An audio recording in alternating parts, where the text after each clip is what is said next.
जो महिलाओं को सोने का दुगना सोना करने को लेकर के चक्कर में यहाँ पे कई महिलाएं जो हैं इसमें फंस चुकी हैं और आपको आश्चर्यचकित होगा कि इसमें कई शिक्षित महिलाएं भी जो है इसमें फंस चुकी हैं जी। पुलिस की लापरवाही निकम्मेपन के कारण ये पूरे उत्तराखंड में बाबाओं का ग्रोथ सक्रिय है और बाबाओं के खिलाफ जब तक जनता जागरूक नहीं होगी तब तक बाबाओं के चक्कर में इस तरह फंसे रहेंगे। और ये बड़ी दुखदायी बात है कि जो आम जो है कम पढ़ी लिखी और जो पहाड़ की गरीब महिलाएं हैं और वो फंस रही हैं इनके जालों में।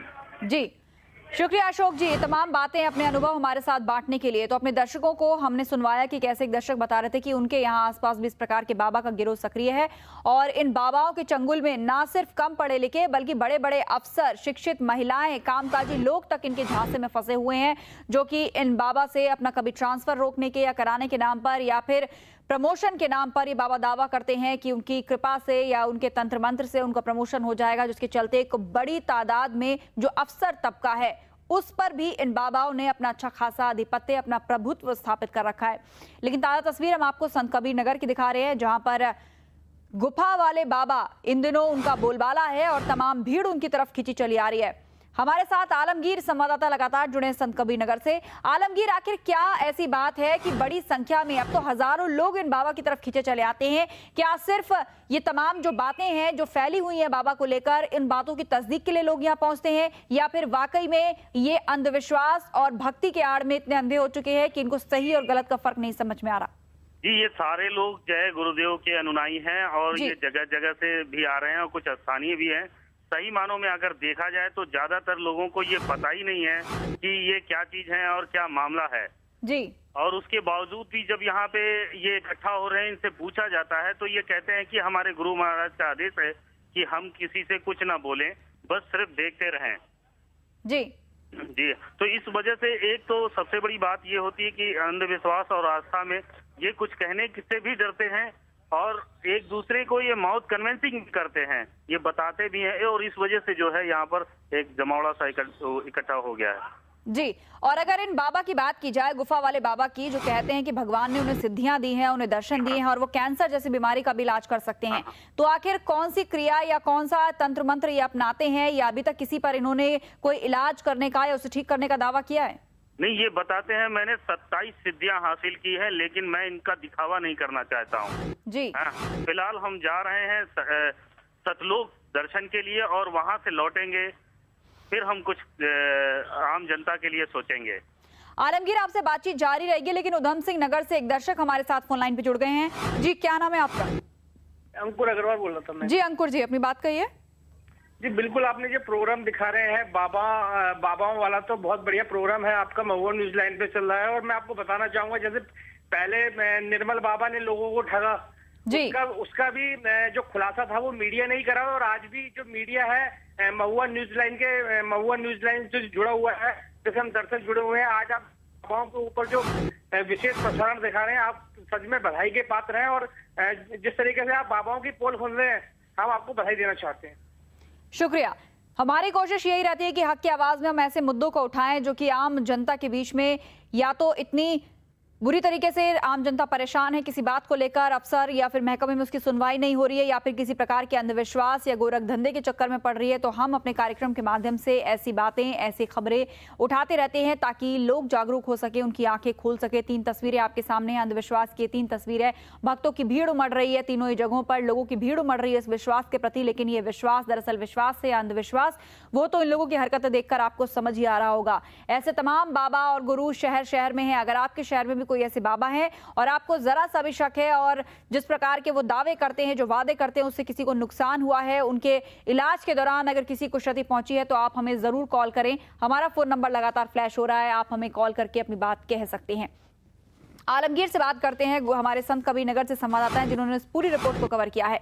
आलमगीर, आज आपने बताया कि बाबा हरियाणा के लिए रवाना होने वाले हैं और अपने साथ उन्होंने काफी सारे लोगों को कहा है कि अगर परलोक के दर्शन करने हैं तो वो उनके साथ हो चले। सतलोक के दर्शन करने हैं जी, तो हमारे साथ हरियाणा चलें जी। सतलोक तो आखिर कैसे कराएंगे दर्शन, इस बारे में कुछ बताया उन्होंने? नहीं, इन्होंने ये कहा है कि हमारा जत्था जब यहाँ से रवाना होगा, हम ये दर्शन उन्हीं को कराएंगे और इस मामले में अभी हम कुछ कहना नहीं चाहते हैं। और जहाँ तक रहा सवाल कि इनसे ज्यादा बातचीत करने का, तो इनके कुछ अनुयायी जैसे सिक्योरिटी गार्ड के रूप में खड़े हैं, वो ज्यादा बातचीत करने के लिए मना करते हैं और रोकते हैं उन्हें। जी, किसी प्रकार का चढ़ावा भी अभी तक क्या मांगा गया इनकी तरफ से, या लोग किस प्रकार से अपनी श्रद्धा से कुछ चढ़ा रहे हैं इन्हें? जी हाँ, 17 तारीख से आज 19 तारीख है और मैं बता दूं कि लगभग 10 लाख रुपए का चढ़ावा चढ़ चुका है और 1 ट्रक से ज्यादा अनाज चढ़ चुका है और ये सारा कुछ आज ही लेकर के वो यहाँ से निकलने वाले हैं। यानी कि 2 दिन के इस चढ़ावे में आप बता रहे 10 लाख से ज्यादा की नकदी और ट्रक भर से ज्यादा का अनाज इनको चढ़ाया गया है। जी हाँ।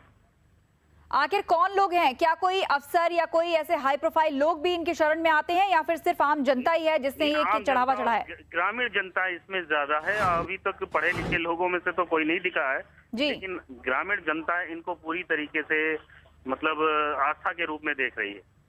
जी जी, तो आप अंदाजा लगाइए कि 2 दिन के अंदर 10 लाख रुपए से ज्यादा का चढ़ावा, 1 ट्रक भर के अनाज अभी तक इन बाबा के दरबार में और श्रद्धा के रूप में लोग बाग इनको चढ़ा चुके हैं। तो बाबा तो 2 दिन में लखपति बन गए हैं। लोगों पर कृपा बरसी या नहीं बरसी, लोग किस तरह की बातें कर रहे हैं इनको लेकर, आलमगीर? जी हाँ, दरअसल इनके जो गुरु हैं उनका आदेश है कि ये किसी से कोई बात नहीं करेंगे। तो इस संबंध में हमें श्रद्धालुओं से कोई बात नहीं हो पा रही, वो बात करने से साफ साफ इनकार करते हैं। तो ज्यादा जानकारी उनसे नहीं मिल पा रही है कि आप यहाँ आए हैं तो क्या है और क्यों आए हैं, ये सारी चीजें वो कुछ कहने से मजबूर हैं।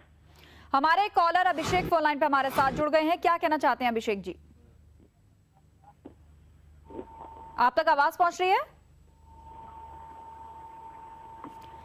लगता है संपर्क नहीं हो पा रहा है किसी तकनीकी खराबी की वजह से। लेकिन अगर आप हम तक कुछ बात पहुंचाना चाहते हैं, ऐसे ही किसी बाबा का किस्सा बांटना चाहते हैं, अपने अनुभव लोगों तक पहुंचाना चाहते हैं, तो हमें जरूर कॉल करें। नंबर्स टीवी स्क्रीन पर लगातार फ्लैश हो रहे हैं। हमारे संवाददाता गोपाल गोरखपुर से फोन लाइन पे जुड़ गए हैं। गोपाल, बात की जाए संत कबीर नगर की तो गोरखपुर से लगा हुआ ही है, गोरखपुर के पास ही संत कबीर नगर पड़ता है और अब तो दूर दराज के इलाकों से भी लोग इन बाबा के दर्शन के लिए पहुंच रहे हैं। देखिए आशा, मैं आपको एक बात स्पष्ट कर दूं कि बाबाओं के शरण में दुखियारे जाते हैं और जब उनको सही जगह दुख का मतलब सीधा अमीरी गरीबी के अलावा सबसे बड़ा कोई न कोई बड़ा मर्ज है, किसी को गठिया है, किसी को पेट का रोग है, किसी को कुछ है, तो जब डॉक्टरों से ऐसे लोगों से लोग थक जाते हैं तो इन बाबाओं के शरण में जाते हैं। और कहीं न कहीं इसके लिए सरकारी सिस्टम और स्वास्थ्य विभाग ज्यादा जिम्मेदार जी। जब ऐसे स्थितियों में ये फर्जी बाबा जो कि खुद अपने लिए कुछ कर पाने की स्थिति में नहीं रहते हैं, तो जनता को ठगने के लिए ऐसे चूमों का इस्तेमाल करते हैं। बिल्कुल। और अगर यहाँ पर बात की जाए गोरखपुर में तमाम जो गठिया बाय के रोगी हैं उनको एक अलग तरह का इलाज दिया जा रहा है। कुछ झोला छाप डॉक्टर करंट लगाकर उनका इलाज कर रहे हैं, जो कि उनकी सेहत के लिए काफी नुकसानदेह है। महुआ न्यूज लाइन ने पहले भी प्रमुखता से इस खबर को दिखाया था। क्या अब प्रशासन की आंखें खुली है? क्या प्रशासन की ओर से कोई कार्रवाई होती दिख रही है? देखिए, गोरखपुर के सीएमओ डॉक्टर आर्यन मिश्र ये कह तो रहे हैं कि एकदम फर्जी है, गलत है, ऐसा नहीं होना चाहिए, चिकित्सा पैथी के खिलाफ है और कार्रवाई का आश्वासन भी दे रहे हैं। लेकिन अब तक जो खबर है, डॉक्टर धड़ल्ले से प्रैक्टिस कर रहा है और उस पे अब तक कोई कार्रवाई की नहीं गई है। आशा जी, क्या लोगों के पहुंचने का सिलसिला कुछ कम हुआ है या अब भी बदस्तूर जारी है? कहां से लोग पहुंच रहे हैं ऐसे डॉक्टरों के पास जो करंट लगा के उनके इलाज का दावा करते हैं? देखिए, महुआ न्यूज लाइन पे खबर चलने के बाद भारी तादाद में फोन कॉल्स आए और लोगों ने पूछा कि क्या हकीकत है, और खबर चलने के बाद बहुत सारे लोगों का भ्रम दूर हुआ है जी। लेकिन फिर भी दूर दराज इलाकों में जहां बिजली नहीं है, जहां टीवी नहीं है, जहां जनसंपर्क के साधन कम है, ऐसे लोग इस ढोंगी डॉक्टर के पास भारी तादाद में अब भी आ रहे हैं। चले गोपाल, बहुत बहुत शुक्रिया हमसे बातचीत के लिए। एक कॉलर हमारे साथ जुड़ गए हैं, प्रवीण है प्रबुद्ध नगर से। क्या कहना चाहते हैं प्रवीण जी? आप तक आवाज पहुंच रही प्रवीण जी? सुबोध एक और कॉलर है पश्चिम बंगाल से, हमारे साथ जुड़ गए हैं। सुबोध जी कहिए। हाँ जी, मेरा मानना ये है ना कि ये जो लोगों में शिक्षा की कमी है इसलिए ये दिक्कत आ रही है। लोग अनपढ़ हैं, अनपढ़ के बीच में लोग जा करके अपनी इतनी बदतमीजी भरी ऐसी गाथाओं को दिखाते हैं, इसलिए समस्या पैदा हो रही है। तो इसमें जो हमारी सरकार है उसको आगे बढ़ के, राज्य सरकारों को, केंद्र सरकारों को आगे बढ़ के ना इसमें हिस्सा लेना चाहिए और ऐसे जो बाबा फैला रहे हैं ये सब, इसको समाप्त करना चाहिए।